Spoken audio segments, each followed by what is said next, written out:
Okay, so in this lecture, we will I will introduce to you new type of phase diagram, which is called a new type of transformation diagram. It's called continuous cooling transformation diagram. طيب. In the previous lecture, we talked about something called TTT diagram, or time temperature transformation diagram. And in this lecture, we're going to look at what's going to happen if you continuously cool the austenite from above the eutectic temperature to room temperature. طيب.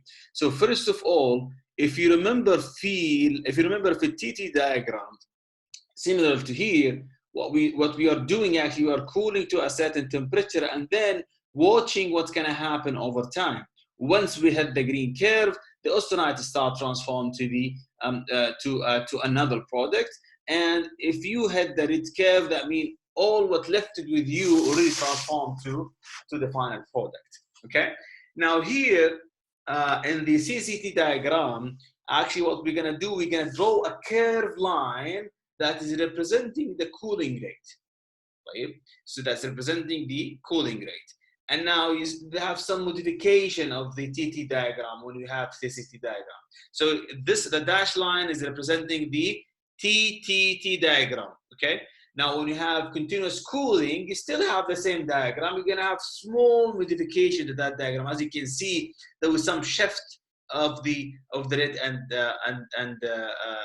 green curve. Okay, so that means what we will do is we're going to start from austenite. We're going to follow a curved line to see what is the final product as you reach the room temperature. Wonderful. So let's take an example here.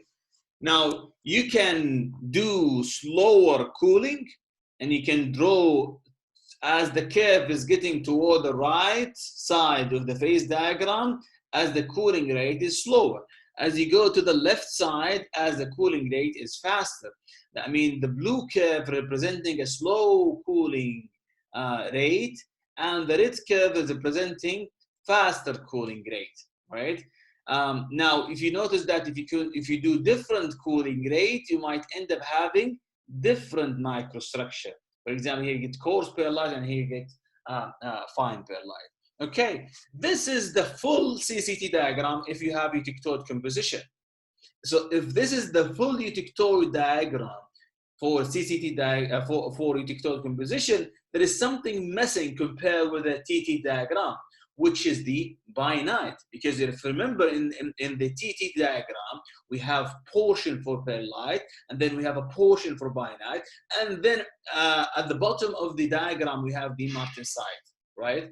But however here, the bainite is missing. That means we do continuous cooling and you have eutectoid composition. That means you will not get bainite microstructure. You only get perlite pure, or maybe you get perlite plus martensite, or maybe you get pure martensite. Okay. Now, what you can notice here, if you hit the green curve as you are cooling down, what's going to happen? If you hit the green curve, all the unstable material here, austenite, will be transformed to the perlite. So what's going to happen if you hit the dash line? You did not hit the green curve.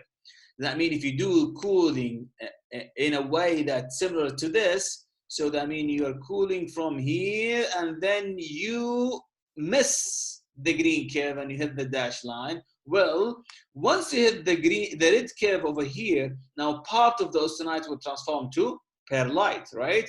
But not all the austenite will transform to perlite because we are missing the green curve. So we're going to hit the dash line. That means part of the austenite transform to perlite, and part of it is still austenite that is willing to transform to other microstructure. I mean, if you continue cooling the material, what's going to happen once you hit this line over here? That means you start to transform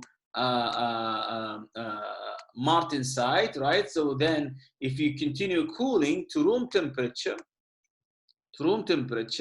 that means at the end of the day, the final product will be martensite plus the perlite.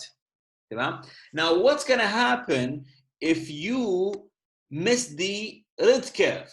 In other words, what's going to happen if you have much faster cooling rate, right? And you miss the the red curve. So you did not hit the red curve. That means the austenite will not start transforming to perlite, right?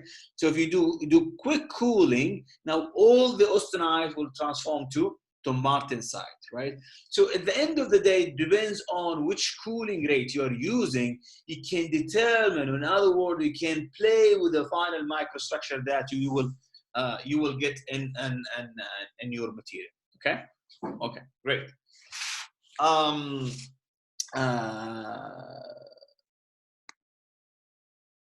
Okay, let's continue the discussion about the cooling rate. If you want to get martensite, you need to know what is the critical cooling rate. مرة ثانية, if you want to get martensite, you need to know what is the critical cooling rate. طيب, that if you cool slower than this critical cooling rate, you will not get martensite again. So you want to know what is the critical cooling rate that will not let you head mean the red curve. So this is the critical cooling rate. Okay, ya salam. Just touch it. Now, if you cool slower than it, if you cool slower than this rate, you will not get martensite. If you cool faster than this cooling rate, you get ish. You're gonna get martensite. So this is called the yellow one is called a critical cooling rate. Let's give a look over here.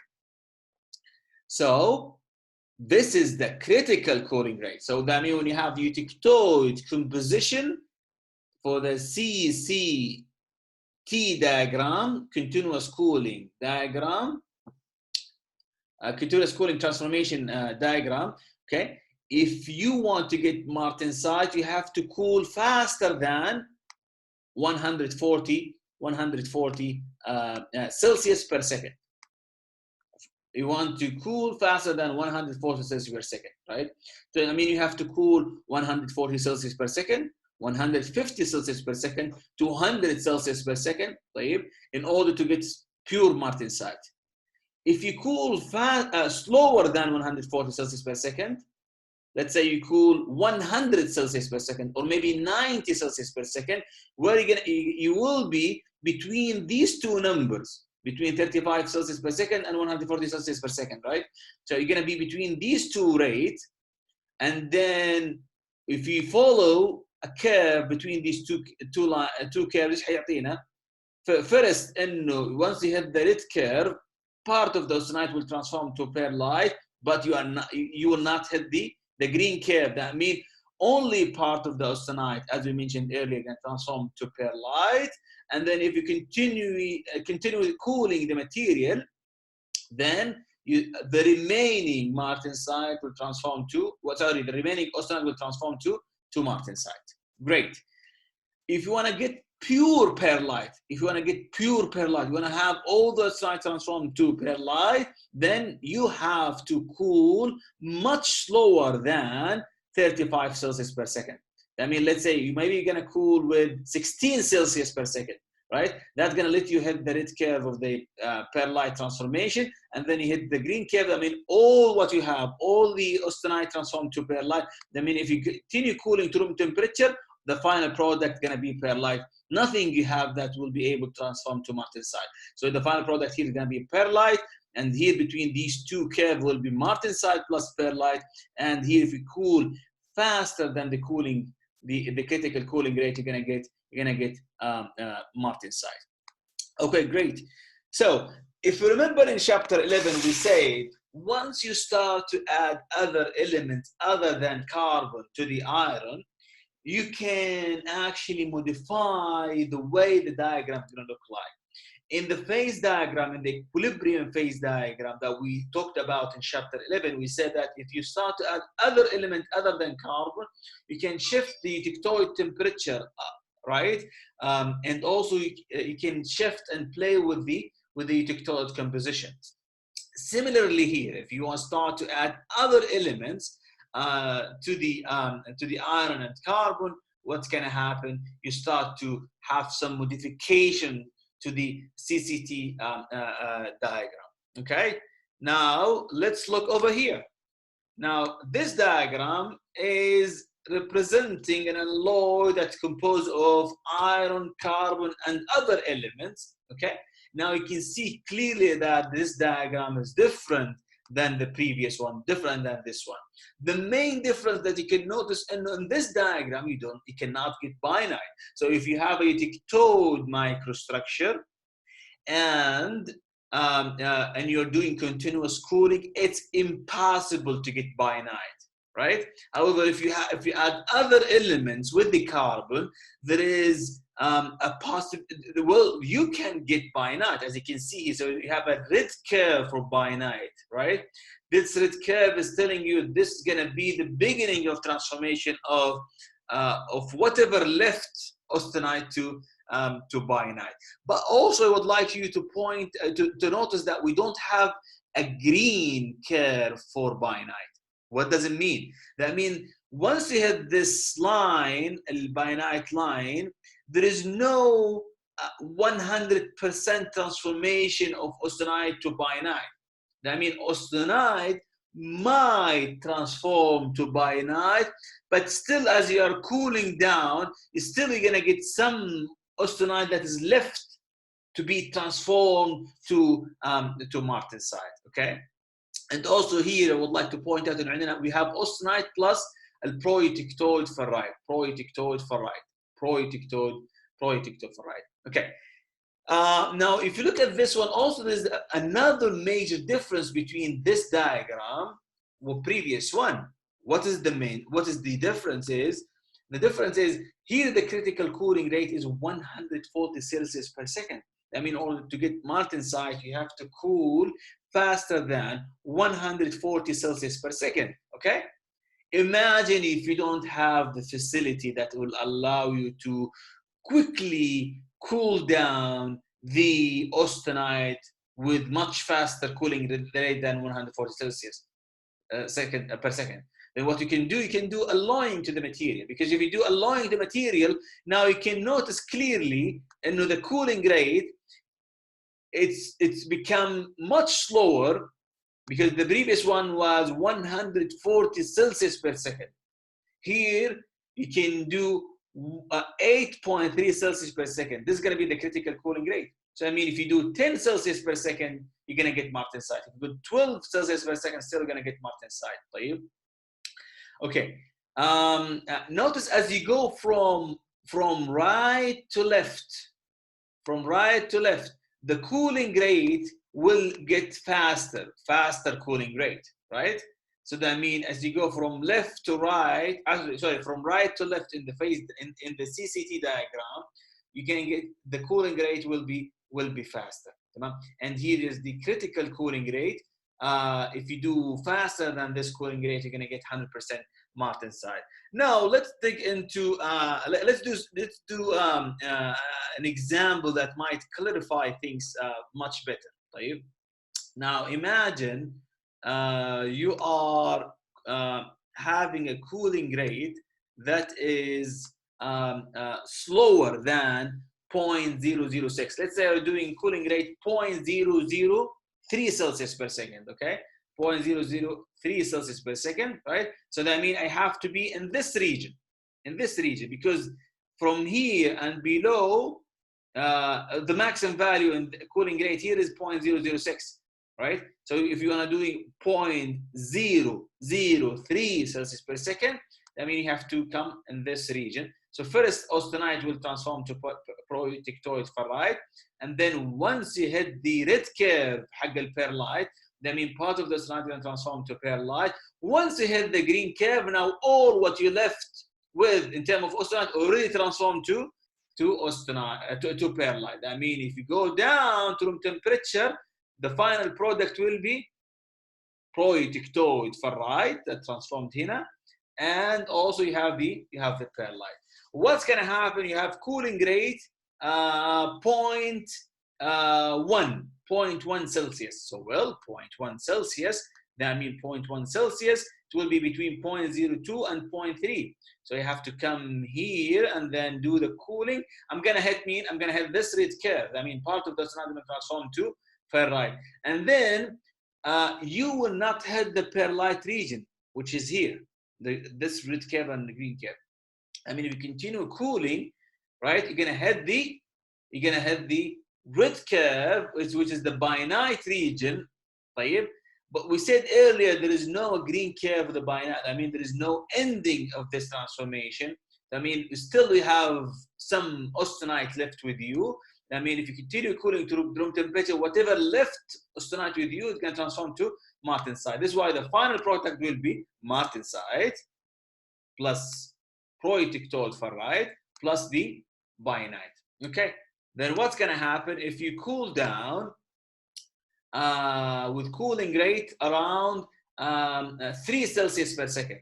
Well, 3 Celsius per second is going to be between 0.3 Celsius per second and 8.3 Celsius per second, right? If you do the cooling rate here, you're going to hit the red nose, اللي هو الريد كيرف اللي هنا. هذا الريد curve is the beginning of transformation to bainite, right? So now part of the austenite will transform to bainite, but we say there is no green curve for bainite. That means still we're going to get some austenite that is willing to transform because it's unstable.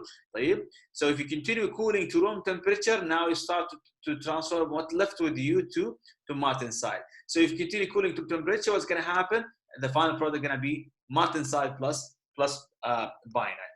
Okay, well then what's going to happen if you cool down much faster than the critical cooling rate? So the critical cooling rate is 8.3 Celsius. What's going to happen if you cool down to room temperature by using 10 Celsius per second? I mean, I have to be in this region, right? So if you do the cooling here, so nothing going to transform. Those are going to stay as it is until you hit this orange line over here is representing the beginning of the martensite, right?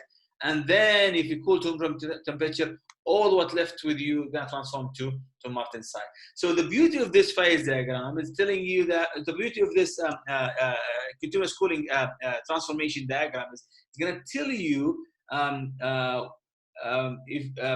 for each cooling rate, what is the final products that you're gonna get in your microstructure. What different microstructure you're gonna get in your product. طيب? Okay, great. And this very important because this will play a major role in the mechanical properties of the material. Okay, let's give a look here. So mechanical properties. First of all, let's talk about the influence of carbon content. The influence of carbon content, right? If you have a eutectoid composition, 0.76, I would like you to point out, I would like to know one important information, which is as you increase the carbon content, as the tensile strength and yield strength also will increase, right? Also will increase. Notice all of them will increase. So as you add more carbon to the material, the strength of the material will be higher. Tamam? This is why if we say hypereutectoid will have higher strength or hypoeutectoid, well, hypereutectoid. Why? Because hypereutectoid has more carbon. بالتالي it has higher strength. So the black curve over here is for the hardness. And then the hardness of the material, the tensile strength, the yield strength, all of them, they can positively correlate it with the carbon composition, the carbon amount. The more carbon you add, the more stronger is the material. Tamam? Okay. Similarly, as we said earlier, if you enhance the strength, most of the time you're going to sacrifice you're going to sacrifice the ductility. This is why you see the ductility as you add carbon, the ductility will decrease. The ductility of the material will decrease. That means the amount of carbon will determine the mechanical properties of the material. More carbon you have, more stronger is the material. Less carbon you have, more ductile is the material. Okay, great.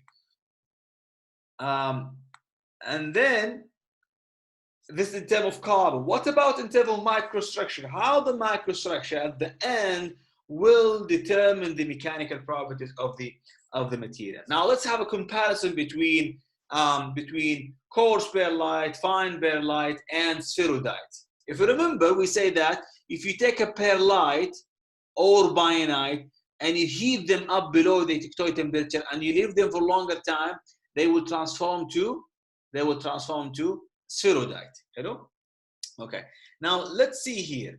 So at the tectonic composition, which is here, this is the tectonic composition. Fine perlite is stronger than or harder than the coarse perlite, and coarse perlite is harder than spheroidite. If you look here, the tectonic composition, if you look at the ductility, fine perlite, spheroidite more ductile than coarse perlite. Coarse perlite is more ductile than fine perlite. Great.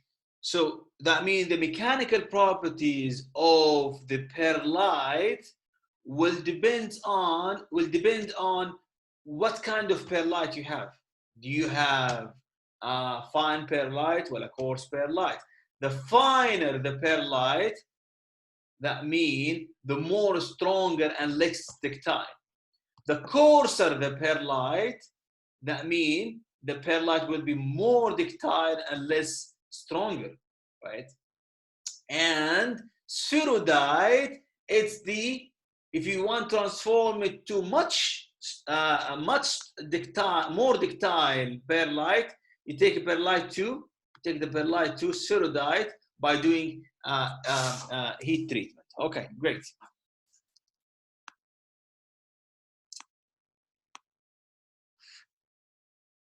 Okay, now let's have a comparison between martensite. If you remember, we said martensite is more harder, more brittle, right? Because when we did the hardness test, we can notice that if you have martensite, and let's fix the composition. Let's fix the composition here. Okay, let's fix the composition. Let's have the tectonic composition. So this is the tectonic composition. You can notice clearly in martensite much harder than the fine perlite. Right? Martensite much harder than the fine perlite. Similarly, if you go to higher polytectode, still the martensite has higher value than the fine perlite. Even if you go to the higher polytectode, well, it's gonna get the martensite gonna get harder. Fine perlite gonna get harder, but still the high martensite is much harder than the fine perlite. And then in terms of mechanical properties, if you have more martensite, the final product will be much harder. If you have fine perlite, the final product will be much less harder compared with the martensite. Okay, what's going to happen then if you take the martensite? Now, martensite is more harder, more brittle. You cannot use it in many applications. So in order to make it applicable, or can be utilized for many applications, we want to do what's called heat treatment to transform it from martensite to tempered martensite, from martensite to tempered martensite, as we talked about in the previous lecture. So if you do heat treatment to martensite, you allow the carbon, because martensite has only a single phase. It does not have alpha and iron carbide. It has only a single phase, BCT structure, crystal structure, or body center tetragonal crystal structure.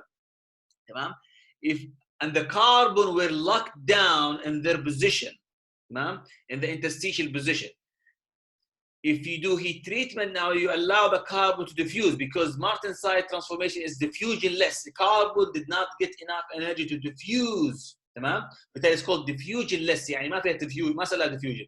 So you start to provide some energy, the carbon starts to diffuse in order to form martensite that has small spheres of iron carbide, which is going to look like something like this. Okay, so the martensite will transform to timbered martensite, which has alpha matrix, and your iron carbide will going to look like something like a sphere shape. Okay, now let's look at the mechanical properties in terms of the temperature, because we said that you can take the martensite and you heat it up, right? You heat it up in order to enhance the ductility of the martensite. You're going to transform it from martensite to timbered martensite, from martensite to timbered martensite, right? So now the timbered martensite will have much better ductility but less strength, right? So here you have the yield strength and the tensile strength, and the x-axis you get the temperature, right? What you can notice is if you heat up to higher temperature, if you take martensite and heat it up to higher temperature, right, you're gonna get more higher ductility, because ductility is gonna increase with the temperature, and the strength will decrease as a function of temperature, right? So the higher the temperature you're gonna heat the material to, what's gonna happen? You're gonna have more ductility, less strength. Now, if you remember, when we do heat treatment, actually, we are reducing the internal stresses that result as that caused by the quenching of the material, right? So you're reducing those stresses that exist inside the material. You're gonna do some internal stresses relief when you do the heat treatment. I think by now we can have a general idea about what is the predicted mechanical properties of different microstructure by comparing between them. So, right. So let's have this diagram. I like to present this diagram. This is going to tell you, it's going to summarize all the microstructure and also their mechanical properties. So you have austenite here, right? You have austenite, and then the austenite, it might transform if you do slow cooling rate, right? You end up having pure perlite, right? Perlite composed of two phases, alpha plus iron carbide. Okay, two phases exist as alternating layers, tamam? And there's a possibility also to get pro-eutectoid alpha phase in case you have composition other than the eutectoid composition. Okay, wonderful. Now, if you do moderate cooling rate, متوسط يعني, okay, you're gonna get bainite, and bainite composed of two phases, اللي هو alpha plus elongate particles of the iron carbide. Now remember, here in the perlite we have two types of perlite. You have coarse perlite and fine perlite. So if you do moderate cooling, you're gonna get bainite, where the iron carbide can exist as elongate particles rather than layers as in the perlite. Okay. Now if you do rapid quenching, so you take the austenite from the oven, and then you drop it, quench it in oil or in water. This is very rapid cooling. What's going to happen? You're going to form martensite that has BCT phase, which is diffusionless transformation. What's going to happen if you take it and reheat again? You're going to form what's called timbered martensite, which composed of alpha plus very fine sphere-like iron carbide particles. Okay, great. Similarly, if you take a perlite, perlite wa albainite, and you do heat treatment, what's going to happen if you do heat treatment? If you do heat treatment at higher temperature, you're going to form what's called spheroidite. Hello, you're going to form what's called spheroidite. Okay, wonderful. Now let's rank them. Okay, so in terms of strength, martensite is the stronger microstructure, and then timbered martensite, then bainite, fine perlite, coarse perlite, and then spheroidite. Okay. In terms of ductility, well, in terms of ductility, you have spheroidite and then coarse perlite, fine perlite, bainite, tempered martensite, and then martensite. Okay.